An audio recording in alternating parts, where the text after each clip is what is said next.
Bismillah, kami umumkan untuk terakhir kalinya kepada wali santri yang masih berada di luar masjid. Kami harap untuk segera memasuki masjid karena insya Allah setelah ini acara temu wali santri akan segera dimulai.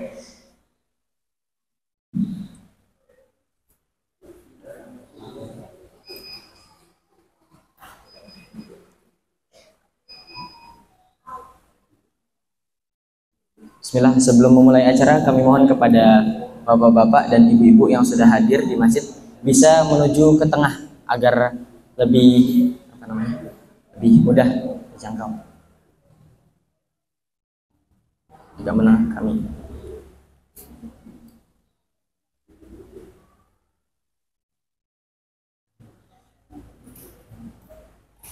Diubah. Bismillah, mulai. Assalamualaikum warahmatullahi wabarakatuh. Waalaikumsalam.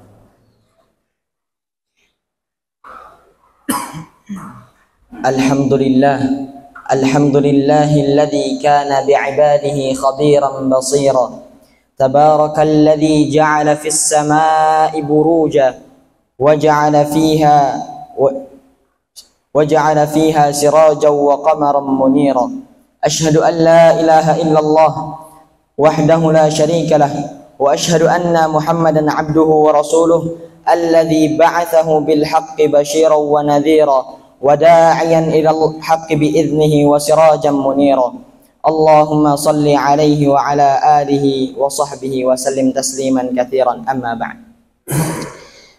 Alhamdulillah, segala puji bagi Allah Subhanahu wa ta'ala yang telah melimpahkan, mencurahkan nikmat-nikmatnya kepada kita semua,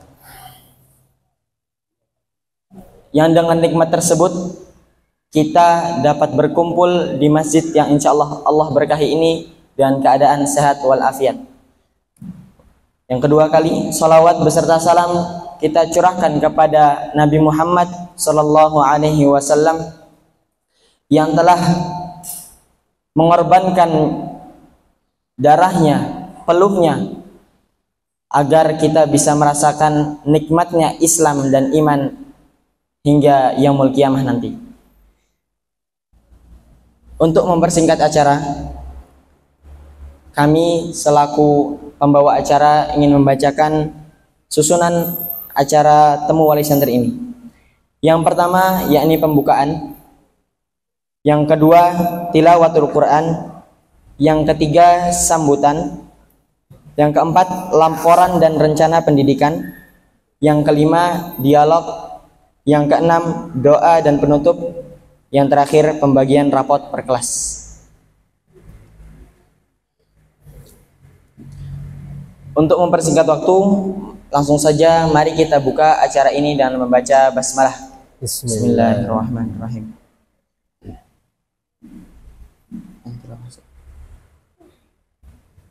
Berapa ini? Ustaz Ilham. Ayo, nak bacain yang Al-Tuhan apa? Silakan. Ya. Beranjak ke acara selanjutnya, yakni tilawatul Quran yang akan dibacakan oleh Ustazuna Ilham Abdurrahman. Kepada beliau kami persilahkan. Qiraah surat At-Tuha. Enggak usah kita aja. Belum siap. Saya belum tahu. Saya kemarin bagian ini kelas.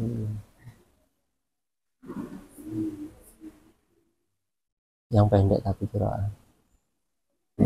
A'udzu billahi minasy syaithanir rajim.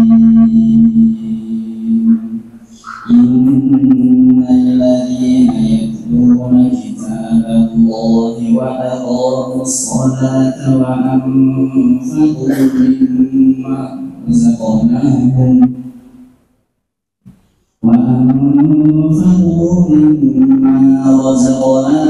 سرا وعلانية يرجون تجارة لن تبور وأنفقوا مما رزقناهم سرا وعلانية يرجون تجارة لن تبور وأنفقوا مما رزقناهم سرا وعلانية يرجون تجارة لن تبور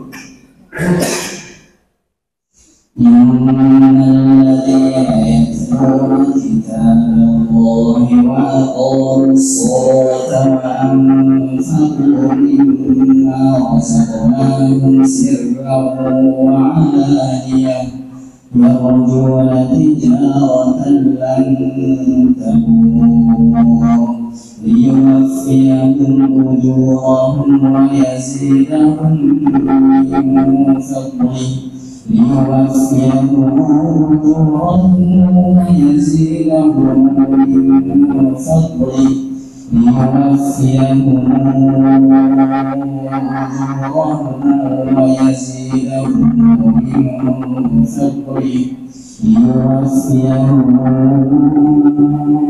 أجورهم ويزيدهم من فضله ليوفيهم أجورهم ويزيدهم من فضله إنه عزيز غفور إنه عزيز غفور غفور شكور. إنه غفور شكور.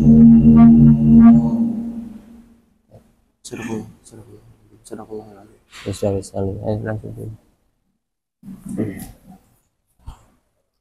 Beranjak ke acara selanjutnya, yakni sambutan.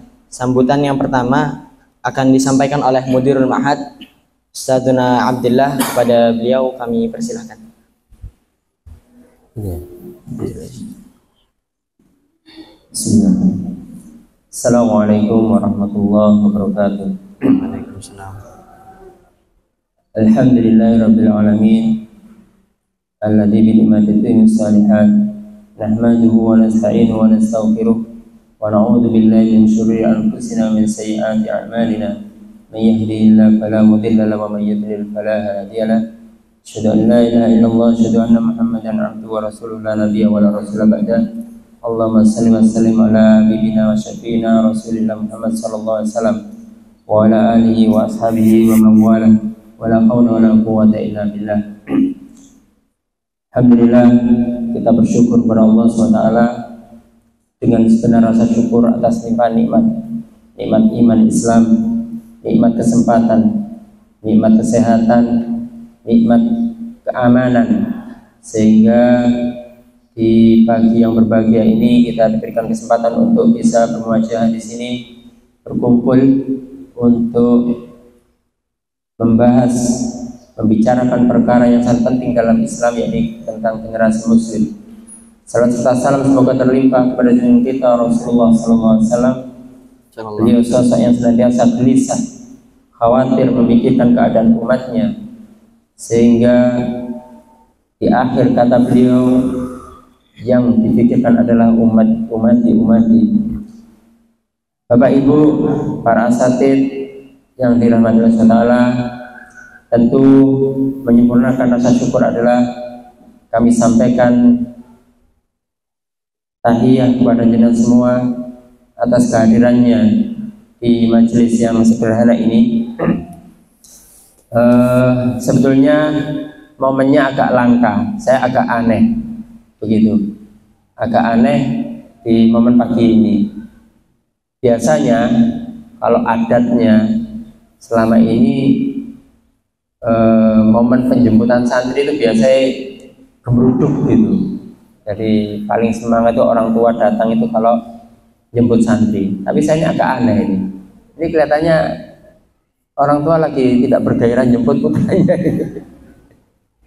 Kok masih apa namanya?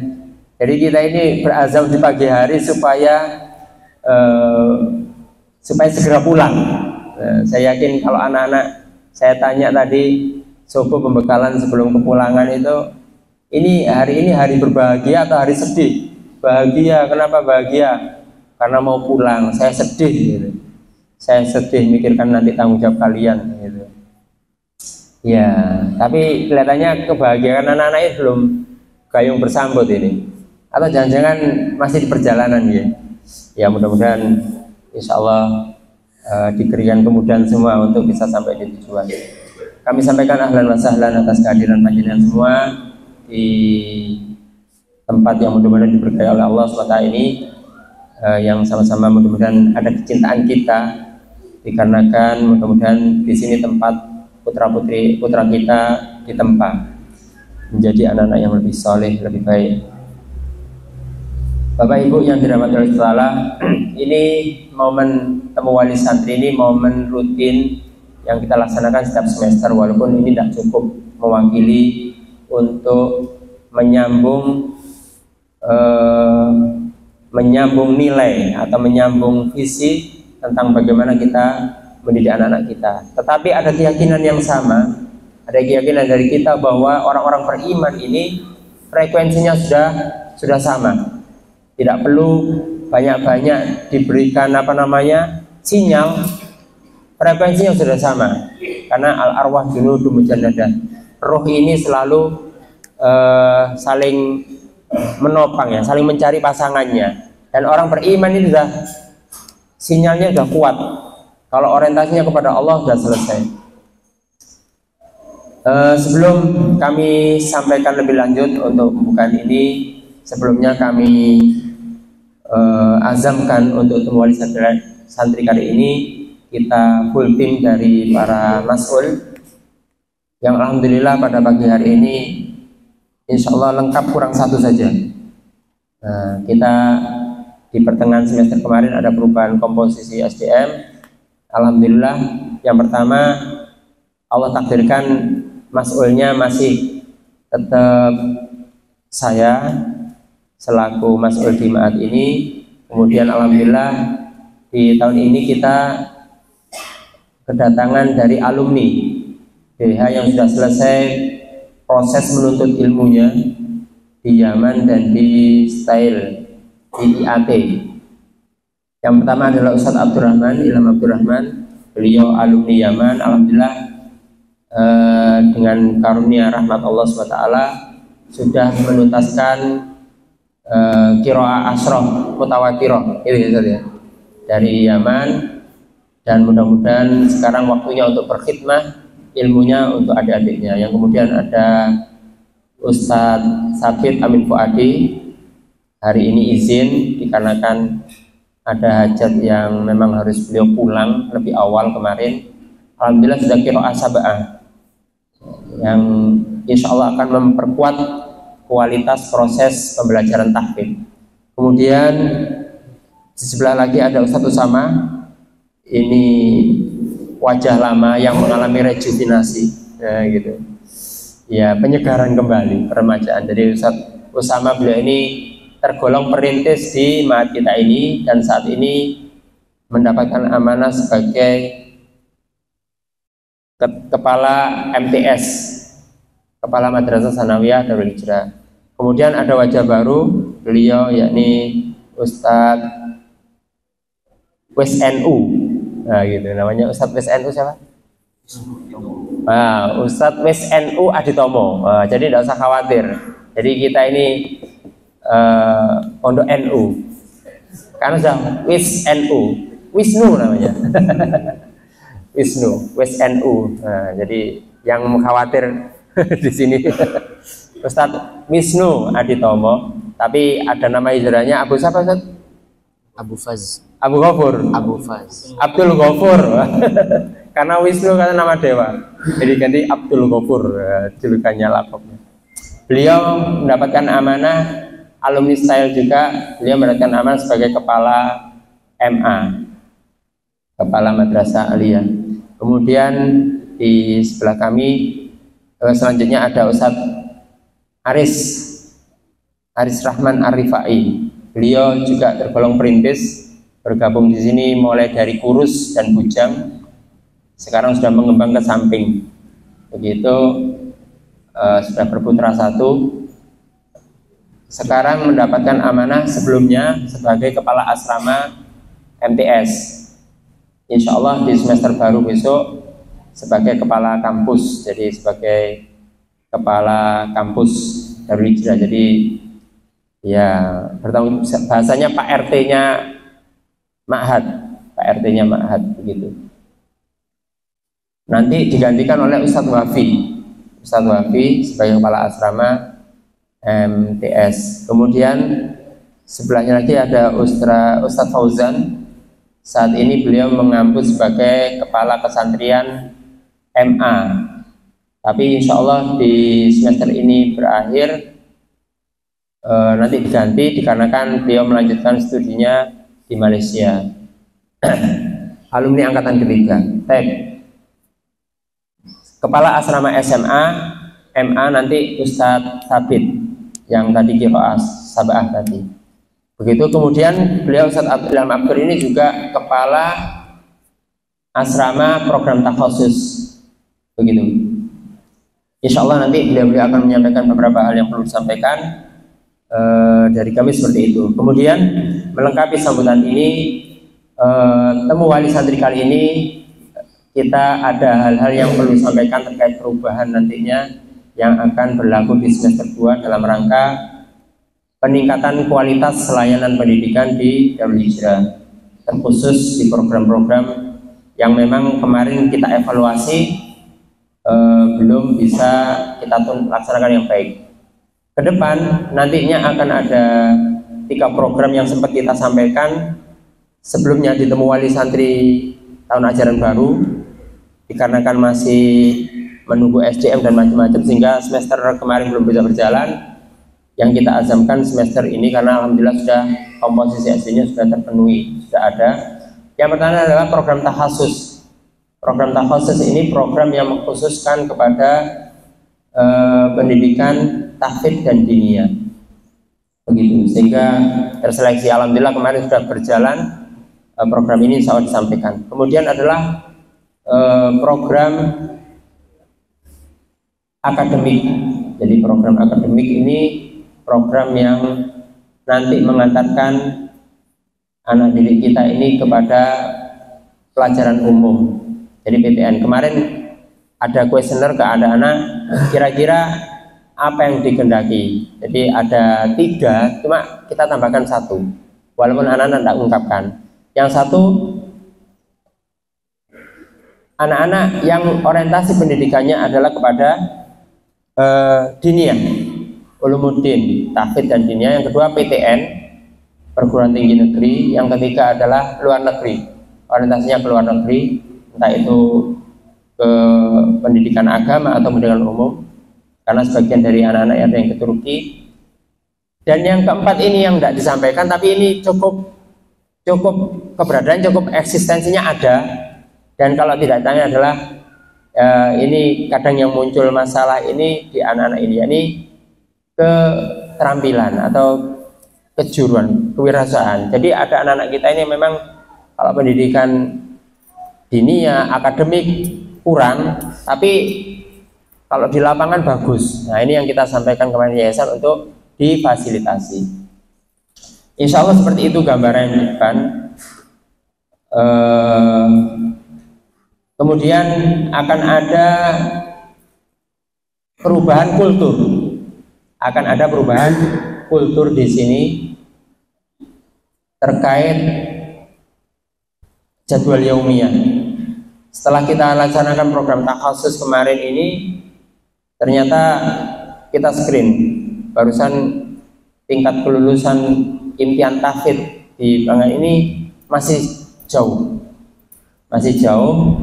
Kemudian setelah kita evaluasi 1 semester ini memang harus dirubah jadwalnya. Jadi insya Allah nanti di prime time fokusnya anak itu di pagi hari ini kita fokuskan untuk tahfidz.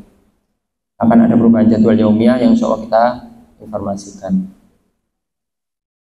Tidak kalah penting dari semua ini adalah kesiapan kita orang tua dalam mengantarkan anak didik kita ini menjadi anak-anak yang memang sudah siap untuk dibentuk atau dicetak.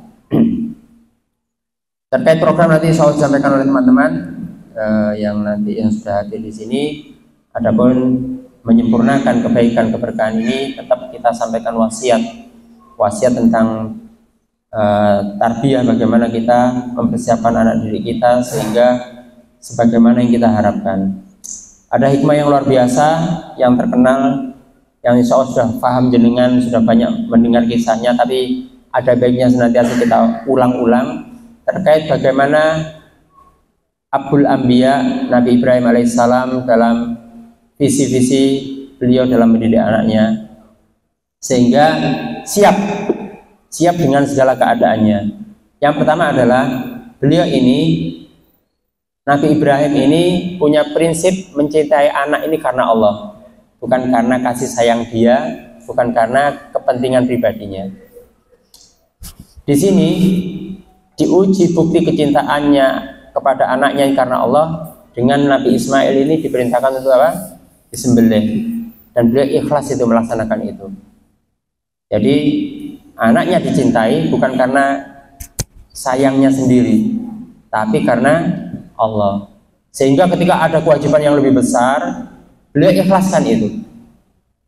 Bapak Ibu yang dirahmati Allah, kemarin ada fenomena di anak-anak kita ini, ketika ini saya ceritakan apa adanya.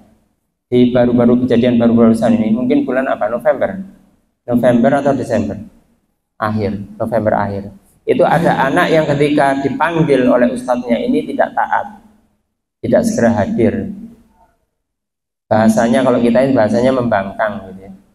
Menggangkang. Sehingga ini cukup menyulut emosi ustadznya terkait HP yang dimiliki yang harusnya diserahkan. Sehingga ustadznya ini ya jengkel gitu ya. Sehingga kemudian kalau bahasanya anaknya nempeleng gitu. Kayak gitu. Cuma tidak keras sebetulnya. Cuma ini sudah diadukan ke wali santri. Barusan tadi pagi kita sampaikan bahwa wali santri negur, ya memang kita tidak boleh nempeleng. Tetapi kalau sebabnya pembangkangan, saya setuju ditempeleng. Begitu. Kalau misalnya melanggar tidak setoran hafalan, kemudian dihukum dipukul gempeleng, ini tidak piket ditempeleng, ini saya tidak setuju. Tapi kalau membangkang ini sombong. Pembangkang ini berangkatnya dari sombong. Kemudian apalagi memove anak teman-temannya untuk melawan ustadznya. Nah, ini sudah levelnya bangkang. Kemudian orang tua tidak terima. Lah, seperti ini namanya cintanya orang tua kepada anaknya bukan karena Allah. Tapi karena kepentingan. Orang tua mesti objektif. Ini anak saya ini salah. Kalau cintanya karena Allah, kalau salah ya harus dididik. Benar, nggak apa-apa. Saya bilang, justru kalau anak bangkang ini namanya berangkat dari sombong. Justru bersikap sombong kepada orang sombong ini sangat dianjurkan, gitu. Kalau akhirnya ya sudah tidak saya lanjutkan, ya biarin sudah. Jadi saya tidak ingin menyalahkan ustadznya, begitu. Nah, ini bukti-bukti bagaimana kita cinta anak itu karena Allah. Kalau memang asar efeknya adalah kebaikan, biarkan anak itu dididik. Seringkali orang tua itu cintanya itu cinta palsu sebetulnya. Sok-sokan ikut, trennya sekarang sayang protes gitu ya, dengan proses pendidikan. Padahal pada saat itu dia menjerumuskan. Begitu. Kalau memang dia cinta karena Allah, didik anaknya, tahan dari layanan-layanan yang bisa mengkerdilkan anak itu. Yang anak itu harusnya dewasa, jadi tidak segera dewasa. Kenapa? Karena selalu dibela, dilayani, dipenuhi begitu. Nah, ini pertama, bagaimana Nabi Ibrahim alaihissalam mencintai anaknya ini karena Allah. Ketika ada kewajiban yang lebih besar dan itu harus memang untuk kebaikan akhiratnya, walaupun itu pahit bagi anak kita, ikhlaskan sudah. Ikhlaskan, walaupun kita tidak nyaman. Yang kedua, Nabi Ibrahim selalu memiliki visi anaknya itu dicetak menjadi seorang pemimpin, mempersiapkan anaknya menjadi pemimpin. Tidak pernah ala kadarnya, ecek-ecek. Begitu. Selalu visinya itu telah termaktub dalam doanya. Wa ja'alna lil muttaqina imama. Jadi tidak pernah visi yang rendah Nabi Ibrahim itu untuk anaknya. Walaupun kita tahu anak kita tidak memiliki kelebihan, anak saya ini tidak pinter, bukan yang terbaik, tapi setidaknya dia jadi pemimpin di komunitasnya. Kalau misalnya komunitasnya, maaf, misalnya orang itu ada komunitas yang dianggap rendahan, pemulung begitu, maka hendaknya jadi pemimpin di antara para pemulung. Bosnya pemulung, rumahnya juga besar-besar begitu. Jadi apapun peran kalian, wahai anakku, kamu jadi yang terbaik di situ. Kalau petugas kebersihan, pimpinannya petugas kebersihan. Kalau jadi pelayan, pimpinannya para pelayan. Nah, ini doa. Artinya di situ dia selalu menjadi teladan. Selalu menjadi teladan. Itu visi yang harus kita bangun dengan anak kita. Tidak perlu kita mencela. Jangan profesi ini nak. Ini dianggap hina. Enggak. Selama itu amal soleh, dengan bangga sudah. Tapi minta jadi yang terbaik di situ. Begitu. Anak-anak kita ini macam-macam. Ada yang bukan hafid Qur'annya, tapi kita sampaikan, kalian bagian maintenance itu bukan terhina. Maintenance ini melayani air satu pondok ini pahalanya besar sekali. Begitu. Kalau kalian yang terbaik di situ itu luar biasa. Bahkan kalau mau saya bilang ke anak-anak yang bagian maintenance, kalau mau banyak-banyakan uang, justru kontraktor, bagian proyek, bagian maintenance gini, uangnya banyak daripada jadi ustadz.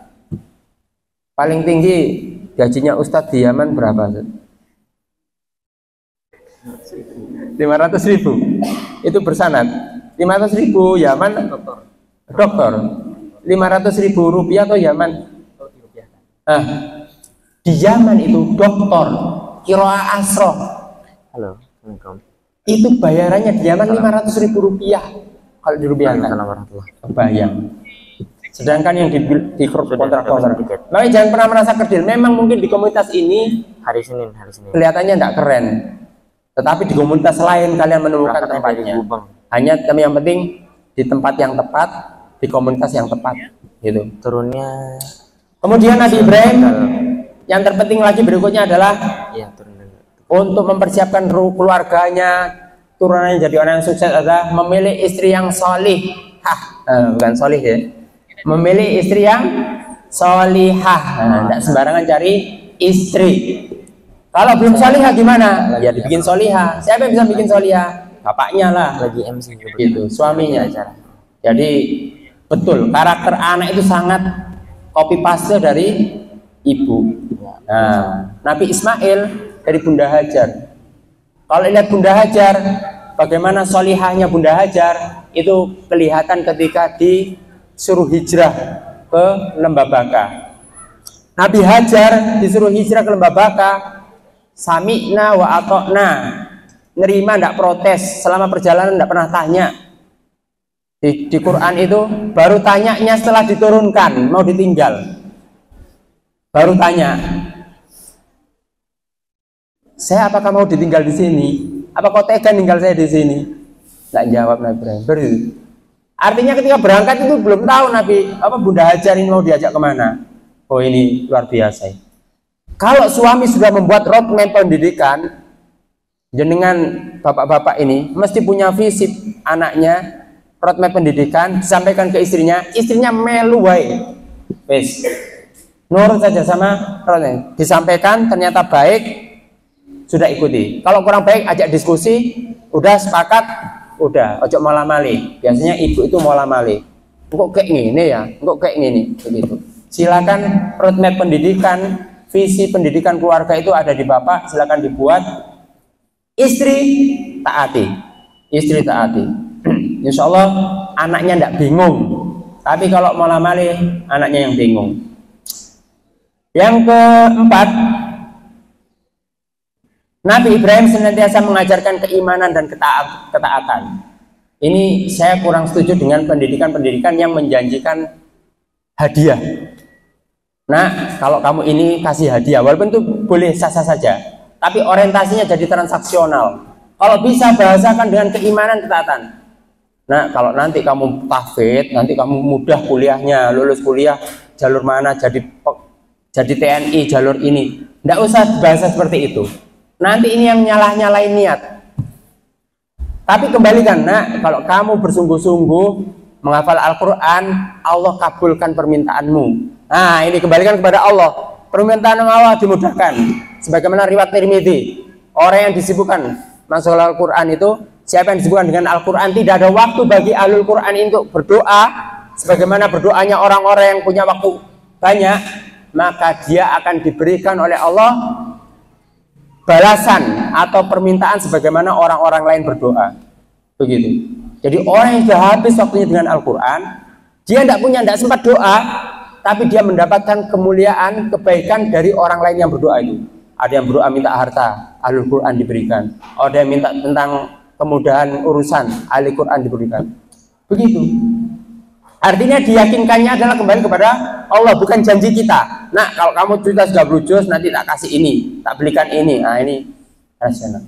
Jadi bahas tentang keimanan saja, supaya kita tidak kecewa nanti. Ya kalau kita bisa ngasih, tidak bisa ngasih karena kita mungkin ditakdirkan terbatas rezeki, anak kita jadi gendo. Maka seperti ini. Berikutnya, mengajarkan kepedulian dan tanggung jawab. Kemarin kapan hari itu kita sampaikan ke anak-anak tentang bagaimana perbedaan kondisi santri DH dulu dengan santri DH sekarang. Di saat ada salah satu santri, saya malam-malam baru keluar, datang, terus ada ustadz lari ngejar. Ustadz, boleh pinjam mobil? Buat apa? Buat nganter. Kak ini kakinya disposisi, seleo. Pakai motor kan? Dislokasi. Dislokasi apa disposisi? Dislokasi. Kalau dislokasi jauh. Ya disposisi apa dislokasi? Nganter. Saya bingung. Loh, pakai motor aja. Nggak bisa, Ustaz, nggak bisa berdiri. Harus rebahan. Wah, ini parah ini. Saya husnudon waktu itu. Oh, mungkin habis amal jama'i, kerja bakti, ngangkut-ngangkut apa. Ya Allah, mudah-mudahan ini jadi hujah kebaikan dia dengan amal solehnya. Di hati saya gitu, tapi saya tanya, kenapa kok sampai dislokasi? Salah jatuhan, Ustaz. Waktu lompat kemudian salah jatuhan. Oh, bukan kerja bakti nih. Mungkin lagi iqdad bela diri, sehingga latihan iqdad fisabilillah jatuh dia. Salah lokasi. Jatuhnya di mana? Pas main volley, Ustaz. Ya Allah, gara-gara bola. Nah gitu. Ayo saya sampaikan ke anak-anak ini. Hei, dulu kakak-kakak kelas kalian angkatan 1, 2, 3 itu mereka lebih seneng kerja bakti daripada main bola. Kalau saya tawarkan, ayo ini ada kerjaan seperti ini, kalian pilih, karena hari Ahad sore itu jatahnya mereka bebas, bukan untuk kerja bakti. Tapi saya tawarkan, kalian main bola atau kerja bakti? Kerja bakti, Ustaz. Begitu. Sekarang di waktunya kerja bakti, pinginnya cepat selesai, pingin main bola. Ini namanya pergeseran nilai. Sudah orientasinya adalah kesenangan diri. Saya bilang, tidak boleh. Orientasinya adalah tanggung jawab, amal soleh. Nah, ini korbannya main bola itu banyak sekali. Kemarin ada yang kukunya lepas, garuk pavingan, kayak gini nih. Tidak ada wali santri yang protes untuk dilarang main bola itu loh. Saya tuh heran. Tapi giliran kerja bakti sedikit, yang katanya dididik jadi kuli lah, yang dikatanya anak saya situ tak suruh belajar ngaji, bukan untuk kerja bakti. Saya ini sedih. Nabi Ibrahim mendidik putranya Ismail ini untuk tanggung jawab bekerja dengan membangun Ka'bah. Berdua saja, tidak boleh orang lain. Apakah tidak ada yang bantu itu? Banyak orang, tapi oleh Allah diperintahkan berdua saja. Kemudian mengajarkan kesabaran dan kebijaksanaan. Sebagaimana dalam surat-suratnya, bagaimana Nabi Ibrahim ini senantiasa mendidik anaknya untuk ditanya, nanti sepeninggalku siapa yang kamu ibadahi, bagaimana cara hidupmu, begitu. Itu diturun-temurunkan. Nabi Yakub bertanya kepada anaknya, begitu. Bapak Ibu yang dirahmati Allah, maka ini penting sekali untuk kita persiapkan. Sehingga apa? Ringan. Yang di pondok ini juga ringan. Terus terang, zaman sekarang ini tergolong yang berat itu adalah mengawal kesiapan orang tua, mengawal kesiapan orang tua untuk menerima proses yang terjadi di pondok. Kemarin di asrama putri, di santri putri, saya di sini agak sungkan gimana ya, enak. Kalau di santri putri kemarin baru boleh pulang penjemputan itu kalau tidak bisa acara temu wali santri boleh dijemputnya besok hari. Begitu di asrama putri. Udah sampai orang tuanya sini dari Surabaya. Ustadz, saya mau jemput dulu Bapak untuk menjaga kondusivitas. Kami minta tolong banget mengikhlaskan kalau tidak bisa hari ini hadir, ya dijemputnya besok. Karena kami sudah berjanji semua.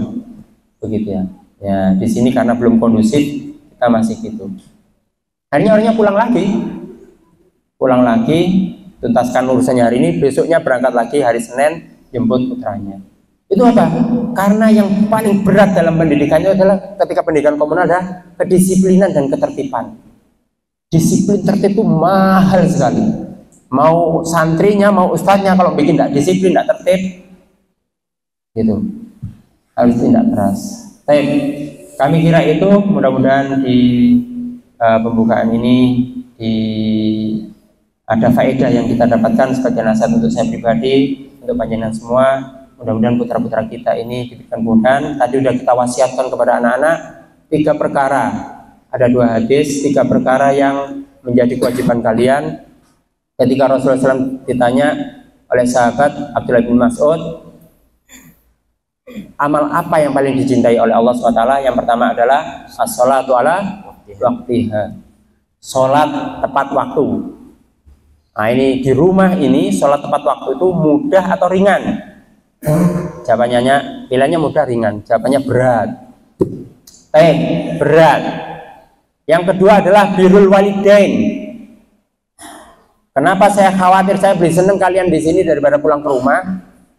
Karena saya bayangkan di 2 ini saja kalian banyak tidak lolos. Artinya keberadaan kalian lebih baik di sini daripada di rumah nambah dosa. Wala taqul lahu uff. Jangan mengatakan uff saja, itu tidak boleh. Berat hati saja itu durhaka. Saya yakin kalau kalian udah main HP dipanggil orang tua bukan hanya uff. Es mama ini, es ayah ini, es abi ini. Nah, itu udah durhaka. Potensi dosa kalian lebih banyak kalau di rumah daripada di pondok. Begitu. Itu yang bikin saya berat mengantar kepulangan kalian. Yang ketiga adalah jihad fisabilillah. Nah ini belum ada tempatnya, maka 2 ini kami titip kepada orang tua, as-sholatu ala waktiha, birrul walidain, dinasihati. Terus pesan yang ketiga adalah bagian dari mengagungkan Allah. Setengah dari cara pengagungan kepada Allah adalah menghormati orang yang lebih tua. Nah ini memang musir pengabdian di sini. Beliau musir pengabdian, kakak kelasnya yang kemudian diamanai untuk jadi musir pengabdian. Tapi karena dianggap seperti kakak kelasnya, kadang anak-anak adik-adiknya ini ngelunjak, ngelawan. Ini tidak boleh. Maka dilatih untuk memuliakan yang lebih tua, termasuk berbahasa yang baik pada orang tua. Ojo ngomong ya wis lek ngono Bu. Nah ini seta. Ini banyak sekali anak-anak kita gini. Nanti tolong dinasihati untuk bersikap lembut, karena itu bagian bentuk pengagungan kita kepada Allah SWT. Jadi pengagungan kepada Allah ada 3. Menghormati yang lebih tua, lebih-lebih yang sudah beruban. Ini saya sudah banyak ubannya ini. Kalau jenengan sudah banyak ubannya, wajib dihormati sama anaknya. Yang kedua kepada ahlul Quran, memuliakan ahlul Quran. Ahlul Qurannya putaran jenengan sendiri. Jadi jenengan mesti bersikap lembut sama anaknya. Anaknya bersikap lembut sama jenengan karena jenengan orang tua. Yang ketiga adalah bagian pengagungan kepada Allah adalah menghormati pemimpin yang adil. Nah ini yang bisa kita lakukan 2. Yang pertama yang bisa kita lakukan 2, sholat tepat waktu, birrul walidain. Yang kedua di hadis kedua ini juga 2, yakni menghormati yang tua dan memuliakan ahlul Quran. Saya kira itu dari kami sampaikan terima kasih atas kehadiran panjenengan semua. Mudah-mudahan perjalanan jenengan dari rumah ke sini ini setiap milinya, setiap sentinya, setiap meternya menjadi amal kebaikan yang diterima oleh Allah SWT. Niatnya selama ini menitipkan putranya di ma'had ini, pesantren ini, menjadikan fadilah keberkahan ilmu dan menjadi jariah, amal jariah. Setidaknya ada dua, yakni ilmu yang bermanfaat dan anak-anak yang soleh. Aku qouli hadza, assalamualaikum warahmatullahi wabarakatuh.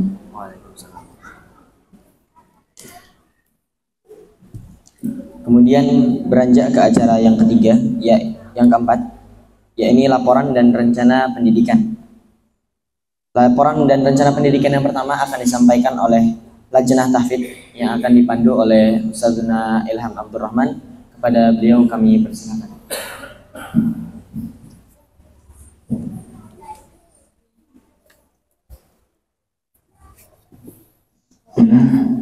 Assalamualaikum warahmatullahi wabarakatuh. Alhamdulillah, saya di sini dikasih amanah untuk menjadi tahfidz, mas'ul tahfidz SMP maupun SMA, mas'ul tahfidz umum. Jadi di Pondok Darul Hijrah ini ada 3 program. Ada 3 program tahfidz. Yang pertama adalah SMP, yang kedua SMA, dan yang ketiga adalah program tahfidz takhusus. Ini yang takhusus ini lebih ke penjurusan, lebih mendalam, dan bahkan kalau bisa sampai proses ke sana, sampai proses sana.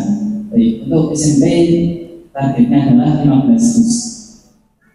SMP target 15 juz.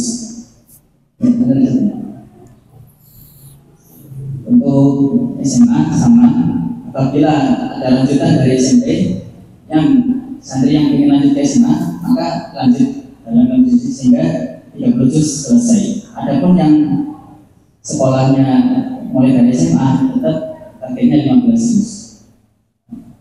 Untuk tahfiz ini yang kita tekan di tahfiznya, makanya kita kasih jam lebih di waktu tahfiz.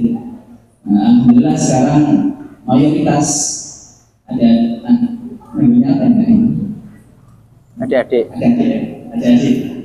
adik mayoritas hafalnya tinggal 1 juz, dan bahkan ada beberapa mereka yang khatam, tapi lebih banyak yang khatam daripada yang belum khatamnya. Alhamdulillah. Padahal mereka masih kelas 11 semester 1. Nah, ini nanti bisa dilanjutkan ke proses di sana. Insyaallah. Untuk sementara ini santrinya SMA dulu. Untuk SMP belum. Sementara ini SMA dulu. Untuk masuk ke khusus ada seleksinya. Pada Allah saya kesininya kelak. Saya kesini bulan Agustus. Hasilnya bulan September. Bulan Agustus jadi saya tidak ikut untuk mengetes para santri untuk masuk ke program khusus ini. Hasil laporan kemarin seleksi santri kemampuan baca Quran, sampaikan program kemarin. Alhamdulillah, dengan kedatangan kita berdua kemarin ada perombakan tentang tahfidz ini. Ternyata ada santri yang kelas 12 ataupun kelas 9 masih bacaan Qurannya masih terbata-bata, masih kurang. Entah itu dari segi makhrajnya, dari segi kaidah tajwidnya, dari segi mana pun masih kurang. Nah, itu yang kita seleksi. Nah, kemudian kita berdua sama Ustaz Sabit yang mengetes mereka. Bagi yang kurang-kurang ini kita berhentikan, kita stop hafalannya, nggak boleh nambah hafalan dulu, tidak boleh nambah hafalan dulu, fokus ke pembenaran bacaan. Karena Al-Quran ini sangat sensitif sekali, makanya ada lafaznya ada 2, jadi sama dulu khofi. Kalau khofi itu masih mafhum, nggak berubah makna. Kalau sudah lafzul jali, nah ini yang berubah makna. Di luar di kira asalnya itu tadi. Di luar kira-kira meskipun salah harokat itu sudah berubah makna. Salah harokat berubah makna. Itu bagi yang makanya ada di kita ini yang tidak boleh lanjut hafalan dulu, bahkan tidak boleh ujian. Bahkan tidak boleh ujian tahfidz karena fokus ke pembenaran bacaan dulu. Bacaan benar baru diperbolehkan untuk ziyadah hafalannya.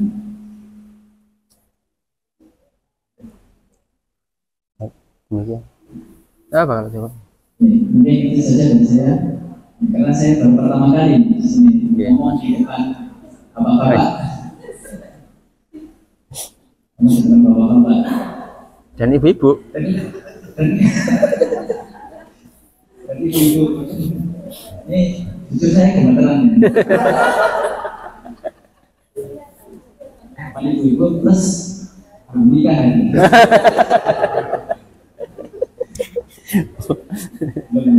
Iya. Mungkin saja dari saya akhirkan.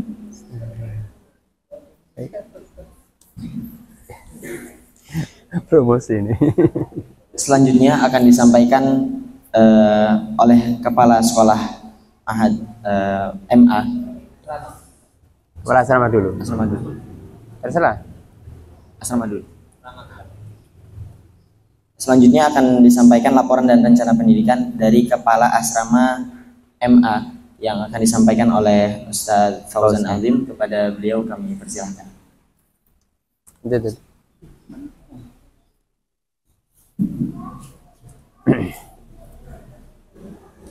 gitu.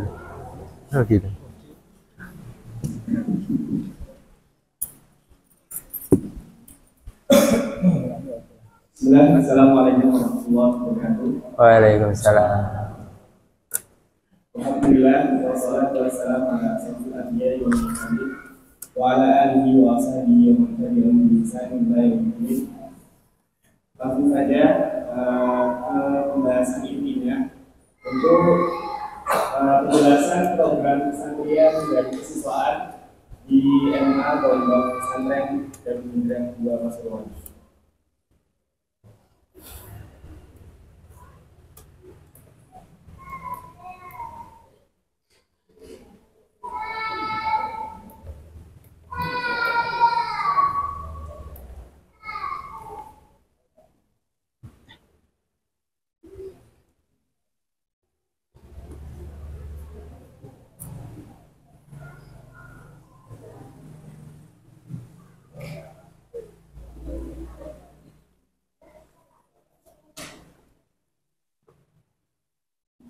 Sebelumnya, Bapak Ibu, saya izin menyampaikan latar belakang dari adanya program kesiswaan dan pesantren yang ada di SMA Darul Ulum.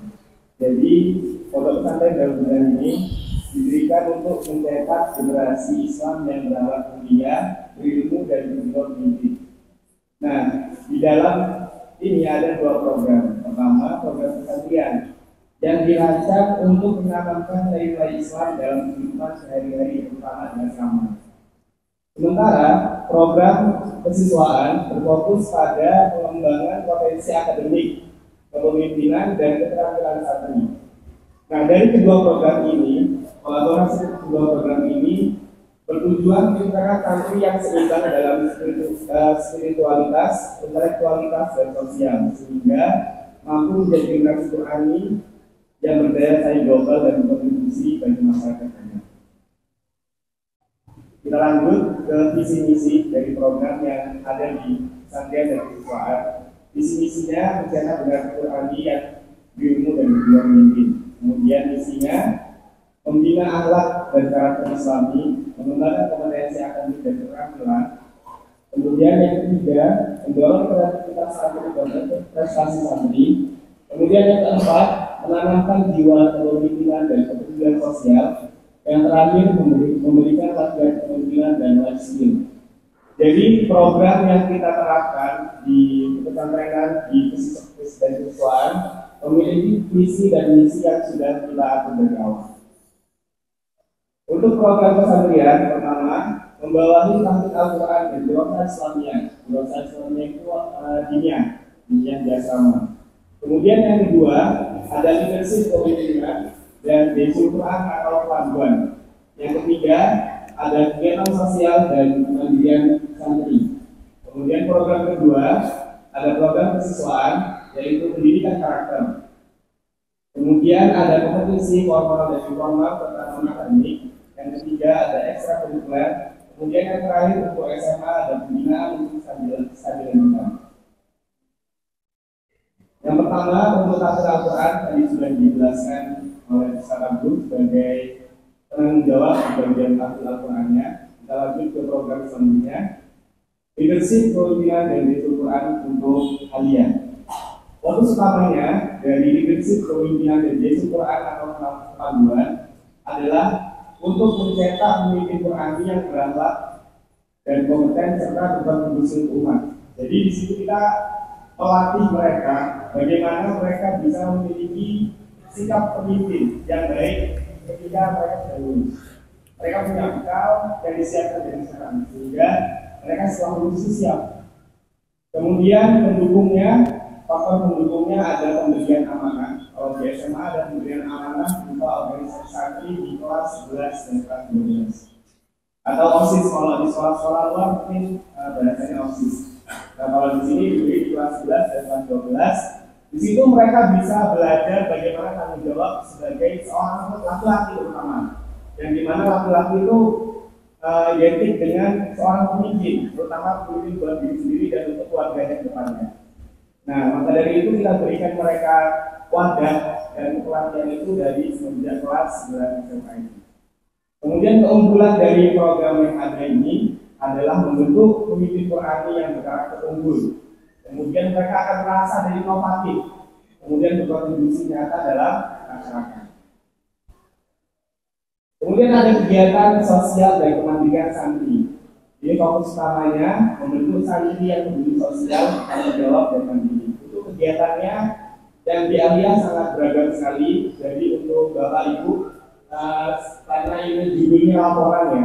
Jadi saya menyampaikan apa sih kegiatan sosial yang ada di anak-anak Aliyah itu. Jadi para anak Aliyah itu ada kegiatan namanya bersih-bersih masjid setiap pekan sekali. Jadi anak-anak Aliyah itu ada kelompoknya untuk bersih-bersih masjid di sekitar desa ini. Jadi setiap kelompok itu ada 7 orang, jadi yang dimana mereka bersih-bersih masjid sebelum Jumatan. Jadi mereka bersih-bersih sekalian silaturahmi sama dengan masyarakat di sana. Dan di situ masyarakat sangat antusias sekali dengan kontribusi mereka terhadap masyarakat. Nah, di situ kita menumbuhkan jiwa sosial mereka agar mereka tuh punya rasa kepedulian terhadap masyarakat sekitar. Nah, kemudian faktor pendukungnya ada sholat berjamaah, ada amal jamaah itu seperti gotong royong bersama dengan masyarakat biasanya sebulan sekali. Kemudian ada pengelolaan waktu dan ada pendampingan di kegiatan yang lain. Keunggulan dari kegiatan ini membentukkan karakter Islami, empati sosial, keterampilan dan pendidikan. Kemudian lanjut ke program selanjutnya dari kesiswaan. Yang pertama yaitu pendidikan karakter. Fokus utama dari pendidikan karakter adalah membentuk santri yang mendapat pendidikan, disiplin, mandiri dan tanggung jawab sosial. Kemudian faktor pendukungnya, pelatihan kepemimpinan, pembentukan akhlak, keterampilan mandiri, aktivitas sosial dan lingkungan positif dan pesantren. Kalau dilihat-lihat, nanti ibu bapak bisa membedakan, bisa melihat perbedaannya dari SMP dan SMA. Jadi di SMA itu bukan waktunya latihan harus dihukum setiap hari seperti anak SMP. Karena di SMA itu kita mengingatkan bagaimana mereka bisa sadar bahwasanya melakukan hal kebaikan itu untuk diri mereka sendiri. Jadi kalau misal kita terus menuntut mereka melakukan amal kebaikan untuk dihukum, itu nggak baik. Ya, karena mereka nggak sadar kalau hal kebaikan itu untuk diri mereka sendiri. Maka dari itu di SMA kita menekankan hal itu. Ya, agar mereka melakukan sesuatu, mereka mikir, oh ini nggak boleh buat saya, oh ini baik buat saya. Maka dari itu pendidikan karakter program yang kita jalani itu sangat penting buat mereka. Kemudian keunggulannya pembentukan karakter Islami, empati sosial, keterampilan hidup dan lain sebagainya. Kemudian untuk program selanjutnya di program kesiswaan ada kompetisi formal dan informal serta non akademik. Fokus utamanya mendorong santri untuk berkembang secara holistik melalui ajang perlombaan yang mengasah keterampilan, kreativitas dan semangat persaingan. Nah, untuk informasi Bapak Ibu yang wali santri Aliyah, alhamdulillah anak-anak di center ini banyak meraih prestasi terutama di bidang akademik. Kemarin di Surat Muhammadiyah Surabaya mendapat juara umum, kemudian di Olimpiade Nasional online juga mendapat juara umum, kemudian ada olahraga dan lain sebagainya. Semoga dengan program-program kompetisi ini bisa mendukung mereka untuk kedepannya, ya, mendukung mereka untuk kedepannya. Kemudian yang terakhir untuk anak aliyah, program dari kesiswaan yaitu pembinaan untuk studi lanjutan. Nah, ini yang banyak menjadi pertanyaan bagi wali santri SMA. Bagaimana pembinaan untuk studi lanjutan anak-anak SMA ini? Nah, untuk pembinaan studi lanjutan ini kita mulai dari kelas 10. Kelas 10 itu kita menggunakan mereka untuk menjelaskan apa sih sebenarnya yang mau mereka cari setelah lulus itu, agar mereka tuh mempersiapkan dari sejak dini. Kemudian kelas 11 mereka mulai ikut belajar tes bagaimana kelas 12 belajar tes itu. Jadi kelas 12 itu kita tanya, kalian mau di jurusan apa? Kalian mau lanjut setelah ini di sektor apa? Kalian mau kuliah di jurusan apa? Di fakultas apa? Itu harus ditentukan dari kelas 11.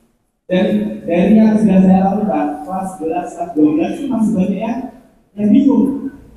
Dan saya minta tolong juga, minta tolong sangat kepada orang tua wali murid untuk apa ya istilahnya, mereka kan anak SMA dan mereka masih butuh dukungan dan istilahnya hard to hard, hati-hati. Mereka harus ditanya, kamu mau kemana? Mungkin kalau dengan saya masih malu, tapi mungkin dengan orang tua mereka bisa terbuka. Karena walaupun ini di pondok tahfidz ya, anak-anak SMA itu sangat bervariasi sekali. Mereka mau kemana? Ada yang mau kuliahnya umum, ada yang mau kuliahnya Quran, ada yang mau kuliahnya fikih. Dan saya nggak paham hal itu. Dan karena keinginan dan passion orang itu berbeda. Dan ini juga butuh dukungan dan bimbingan dari orang tua. Dan itu ini akan ada momen bertemu dengan orang tua ketika liburan. Saya minta tolong untuk ditanyakan dan dikati anaknya, terutama kelas 11 dan kelas 12 yang sudah mau selesai, apa yang akan menjadi studi lanjutan selanjutnya untuk anak-anak SMA. Nah, untuk studi lanjutan ini ada dua. Kalau kemarin kelas 12 itu sudah dibagi yang minatnya ke dalam negeri dan di luar negeri. Ya, jadi kalau yang kelas 12 sekarang yang mau ke luar negeri itu sedikit, jadi kebanyakan yang dalam negeri. Nah, untuk yang dalam negeri kebanyakan itu tujuannya di universitas negeri di Indonesia, terutama di UB, UNER, UI, UNESA, dan ITS. Ini saya juga membantu anak-anak aliyah ini tersambung dengan alumni-alumni yang ada di universitas negeri. Jadi ada beberapa alumni yang di universitas negeri dan saya sambungkan dengan mereka. Karena kebetulan saya juga alumni dari sini. Ya, saya juga alumni dari sini dan saya sambungkan mereka dengan koneksi saya di universitas negeri. Nah, untuk dukungan karirnya, jadi untuk kelas 12 ada event untuk persiapan masuk universitas. Nah, kemudian kemarin saya kasih tugas untuk anak kelas 12 antum minta ridho dan minta izin kepada orang tua, boleh atau tidak lanjut di situ. Karena ada yang anak udah ingin, tapi nggak izin sama orang tua. Dan jangan sampai ada yang seperti itu. Ya, jadi memang kalau misalnya yang seperti ini harus diomongin baik-baik dengan orang tua. Dan orang tua kalau misalnya itu baik dan anaknya mampu, bisa didukung. Karena kita menaruh harapan besar ke anak. Kemudian ada yang fokusnya ke perguruan tinggi luar negeri. Jadi untuk yang studi lanjutannya kuliahnya ke luar negeri. Ini juga saya coba bantu mereka untuk menyambungkan mereka dengan alumni yang ada di luar negeri, terutama alumni yang ada di kampus Turki, Mesir, Al-Azhar, Yaman, Sudan, Libya, Malaysia, dan negara lainnya. Saya coba mereka untuk sambungkan dan apa modifikasi yang dibutuhkan untuk beasiswa, karena beasiswa di luar negeri itu banyak sekali ya, Bapak Ibu. Jadi saya sambungkan mereka dan alhamdulillah pengabdian itu juga ada yang dapat. Mereka dapat beasiswa tapi belum boleh karena belum selesai amanahnya. Jadi kita gunakan koneksi alumni yang dari luar negeri itu untuk adik-adik kelas kita. Karena kita sebagai kakak kelas itu pasti berharap untuk adik-adik kelasnya itu dapat adik-adik yang lebih baik dari kita. Karena kita punya seorang guru juga seperti itu. Kalau misal muridnya itu dapat yang lebih baik, pasti itu titik paling bangga seorang guru. Itu juga berlaku untuk kakak kelas. Ketika adik kelasnya dapat yang lebih baik, itu juga bangga. 15 menit Jadi untuk anak cukup SMA 15 ini menit. program yang terakhir yaitu pembinaan untuk kesadaran kita di dalam negeri maupun di luar negeri. Mungkin itu saja dari kami sebagai kesiswaan dari keseharian SMA 2022 Pasuruan. Kalau ada yang ditanyakan nanti bisa diskusi akhir. Assalamualaikum warahmatullahi wabarakatuh. Waalaikumsalam.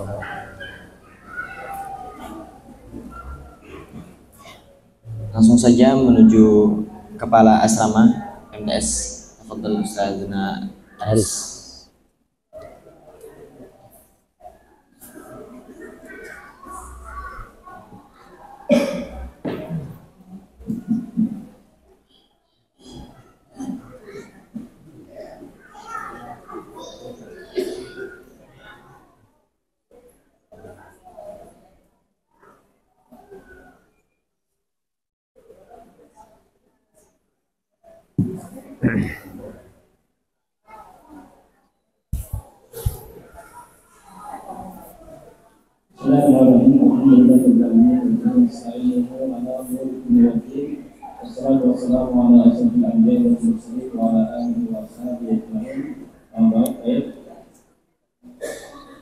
Pertama kami ucapkan terima kasih atas kehadiran langsung sebentar untuk menghadiri acara wawancara.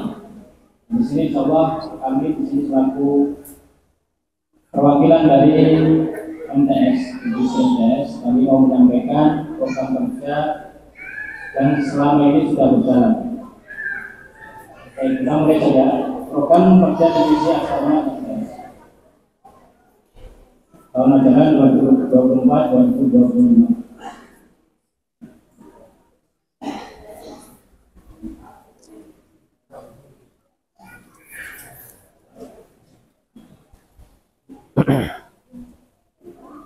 Dimulai dari visi.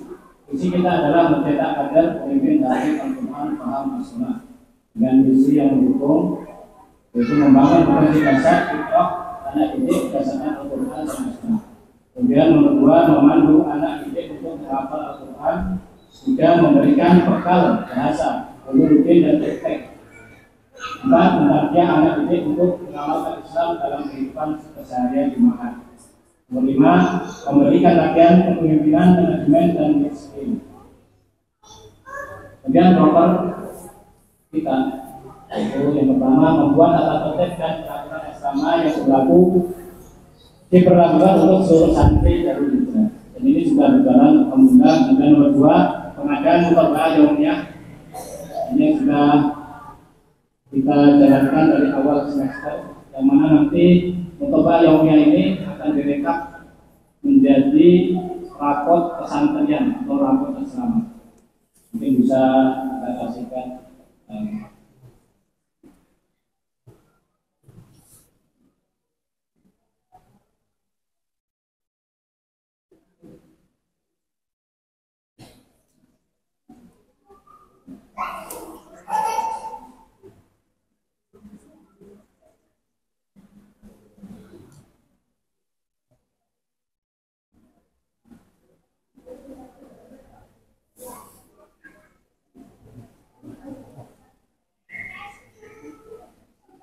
Mungkin ini contoh dari tadi mutaba'ah yaumiyah, di mana santri harus seharinya itu harus mencatat dari sholat fardu berjamaah, sholat subuh, zuhur, asar, maghrib, yang mulai sholat sunnah rawatib, puasa sunnah, Senin Kamis, tilawah Al-Quran, zikir. Situ mencatat dengan poin-poin. Poinnya di bawah 2-6 tingkat. Ini poin-poinnya. Jadi ini setiap hari santri mencatat atau merekap sebelum itu. Ini kita lanjutkan. Kemudian nomor 3, pengadaan di setiap kamar santri. Dan ini sudah kita terapkan sebagian. Jadi kalau tahun kemarin SMP masih di bangunan lama, itu sudah tertata semua, juga ada semua di dunia. Karena sekarang pindah ke asrama baru, jadi insya Allah masih proses pemasangan. Kemudian teman-teman memonitoring dan melakukan pengawasan kerapian, ketertiban dan keindahan asrama setiap hari dan dilakukan pencegahan kepada kepala asrama. Ini dengan mendukung kebersihan harian, tiket, dan juga ada amal jamaah. Ini tadi molor ya makanya ya. Rencana jam 8:30 jadi jam 9. Nomor 5, pengadaan Kan kita sampai jam 10:30 ini. masih proses. Ya. Insyaallah Jam 11 tutup. semester depan Karena nanti nobel dohor itu. sudah dicetak dan juga dikasihkan ke masing-masing santri. Di mana di buku saku santri itu terdapat semua peraturan tata tertib, kemudian jadwal yaumiah santri, kemudian dan lain sebagainya. Kemudian pernah pengadaan buku tasbih, yaitu absen sholat rawatib santri, di mana ini diperlakukan supaya santri itu tidak banyak terlambat sholat. Yang 7, memastikan berjalannya program tahunan, bulanan maupun mingguan. Adapun program mingguan antara lain adalah muhadharah dunia, di mana ini diadakan setiap Sabtu malam Ahad. Jadi semuanya santri hadir di satu tempat, di mana di situ ada beberapa santri yang ditunjuk untuk khutbah dengan bahasa Arab. Kemudian tasbih jama'i ini juga seminggu sekali diadakan di hari Jumat malam setelah Isya. Kemudian muhadharah bahasa Arab khusus ini diadakan di hari Ahad pagi setelah tausiah umum bersama Mudirul Ma'had. Kemudian ada tasbih jama'i ini setiap hari Sabtu setelah zuhur supaya lebih bersih. Kemudian ada bela diri ini diadakan di hari Jumat setelah makan, dan ekstrakurikuler yang lainnya seperti panahan, kemudian kaligrafi, nasib, belajar nasib, dan lain sebagainya. Kemudian yang terakhir yaitu adalah tausiah umum bersama Mudirul Ma'had. Ini diadakan setiap Ahad pagi. Dan ini dokumentasinya.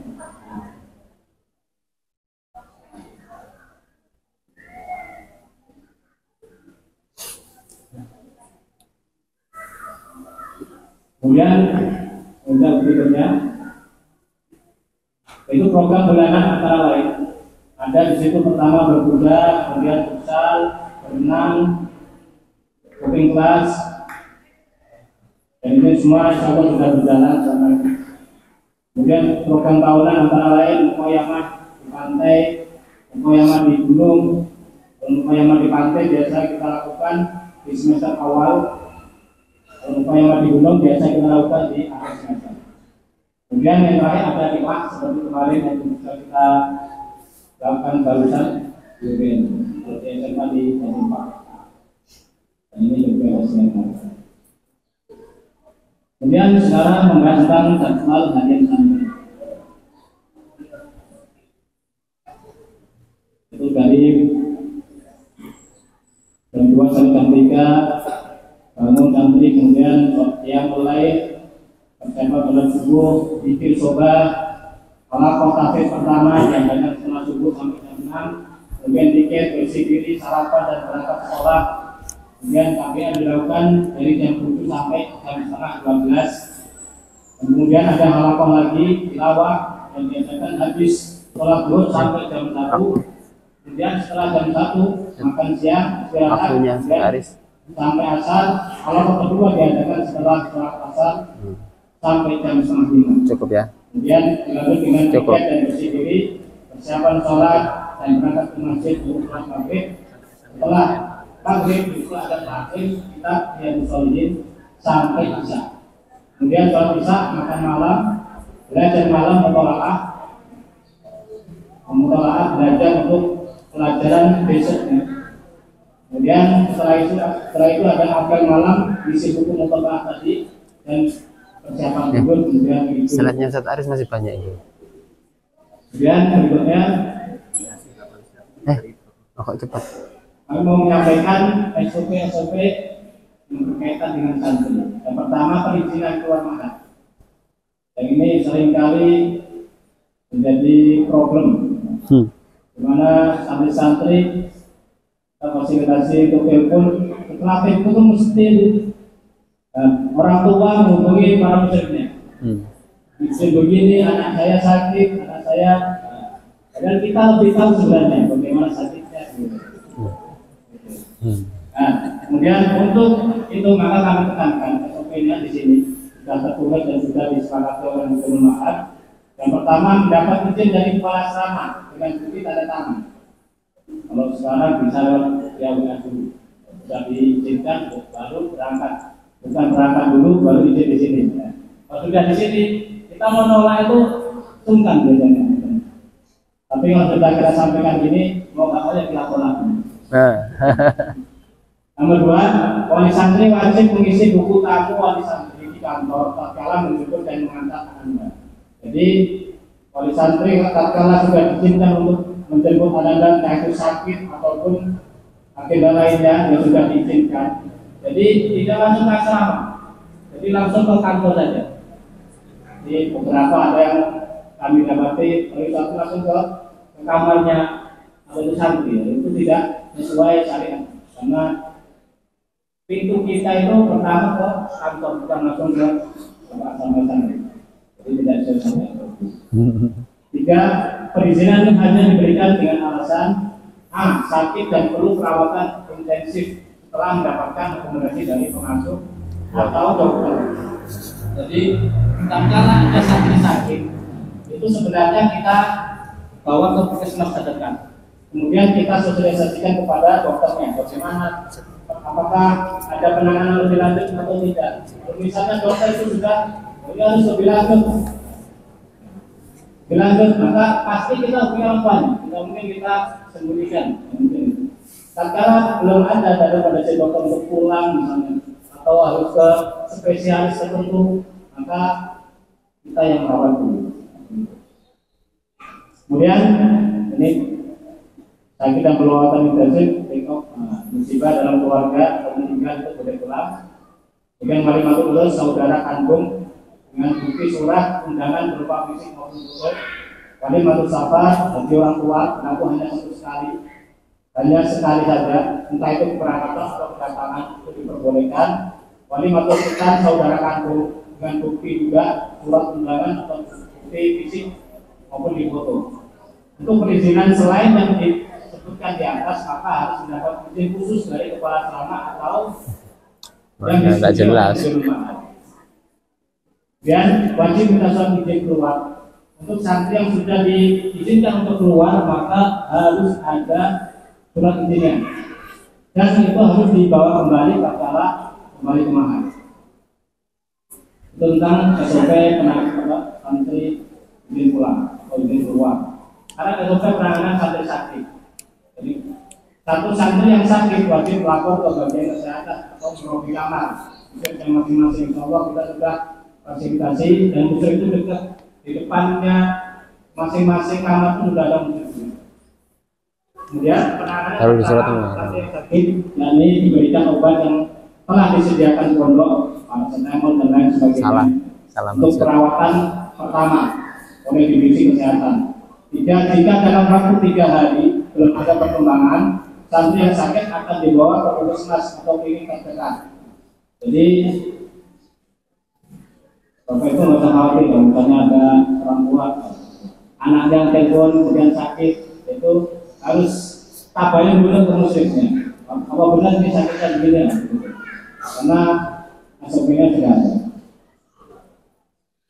Kemudian 4, hasil pemeriksaan jika ada pekerjaan dokter perlu penanganan khusus, maka kami akan menghubungi orang tuanya atau walinya.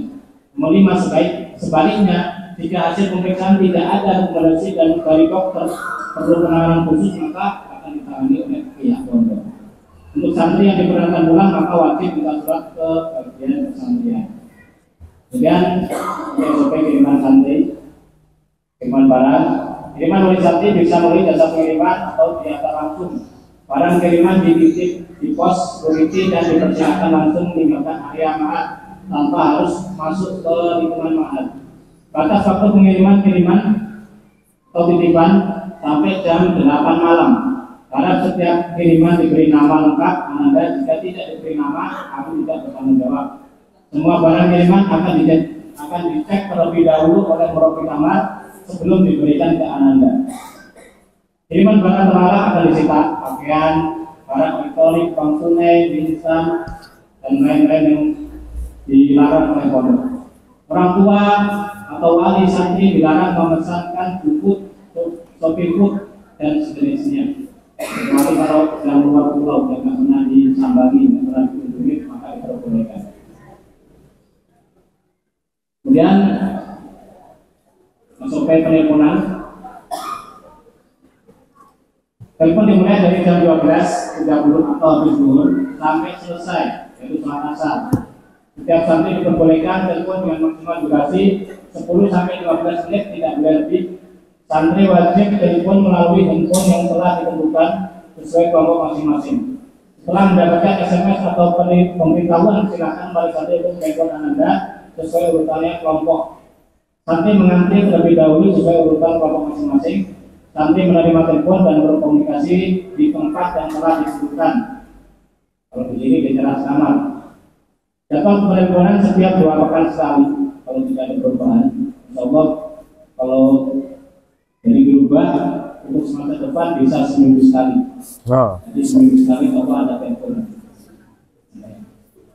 Setiap ketua bertanggung jawab atas anggotanya. Setelah selesai itu dikumpulkan dan diserahkan ke bagian pesantren. Masih berapa slide? Di luar jadwal yang telah ditentukan. Ini perlu dilarang telepon di luar jadwal yang telah ditentukan. Waktunya habis. Nanti di-share aja. Nanti dibagi aja.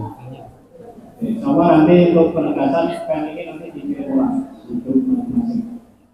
Kemudian alhamdulillah kemarin juga kami informasikan beberapa santri kita kelas 1 suara dosen ya.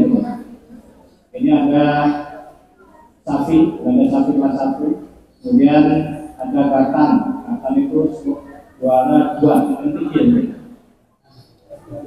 ya, tinggi. Kemudian Iban ini juara 1 Afif.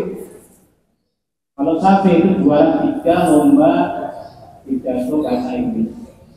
Ini masih benar.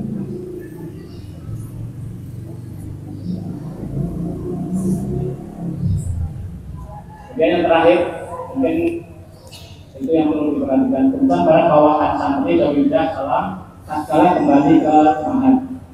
1 baju koko putih 2 buah, baju koko warna 2 buah, juga putih 2 buah, kaos oblong 5 buah, celana panjang 5 buah, siji ada celana panjang, celana dalam 5 buah, handuk 2 buah, kopiah 3 buah, selimut 1 buah, sarung 2 buah, dan 1 buah. Kemudian sepatu 1 pasang, hanger 1 lusin, sarung panjang 2 buah, sandal 2 pasang. Jadi selain yang kita di atas, misalnya melampaui batas maksimal maka kami ada.